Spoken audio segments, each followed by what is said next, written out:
The Life of an Associate Pastor: How God Used My Vocational Training to Prepare Me for Ministering to His Church.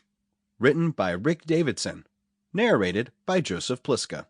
Published by Founders Press. Forward. The book you are holding will prove to be a delight and a challenge. The delight will be in reading the story of how God chooses and shapes a man for ministry. The challenge will be the revelation of what real pastoral ministry may involve a man in. It was my privilege to be a part of Rick's story. Like his father, Rick is a fine storyteller. I am sure you will be drawn into the story as Rick tells it. You will find this to be a conventional story. In fact, it is original, like all our stories should be. Your path may not at all be like Rick's in the specifics, but it will be like Rick's in that God will use what is best needed to shape you into the man He wants you to be. From tenant farmer to construction laborer to running the entire construction company, God was shaping Rick for a role that Rick had no idea of. I am certain no one in Rick's life would have dreamt of Rick becoming a preacher either. When Rick determined that God was calling him to the ministry, he came forward in a church service and told me.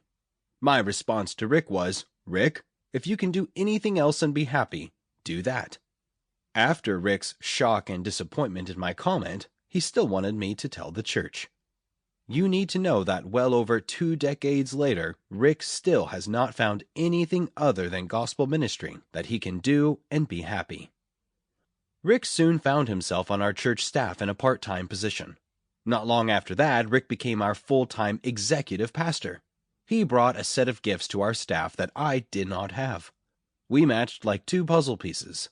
Rick was an implementer and a doer. He made things happen. Rick's experience in life convinced me that every man training for ministry should have a minimum of 2 or 3 years in the secular workforce before having a pastoral role in the church. Working for someone else, having to take orders, doing everything you are told to do whether you like it or not, is excellent training for serving in the church. Few things can build grit and humility as well as such work. I have said enough. The story is Rick's to tell, and he can tell it far better than I can. Read it and be blessed. Oh yes, read it, and you will probably be convicted also. Because Rick learned his work ethic in environments that did not allow the phrase, "I can't," the things he said yes to under the call of God may make you squirm.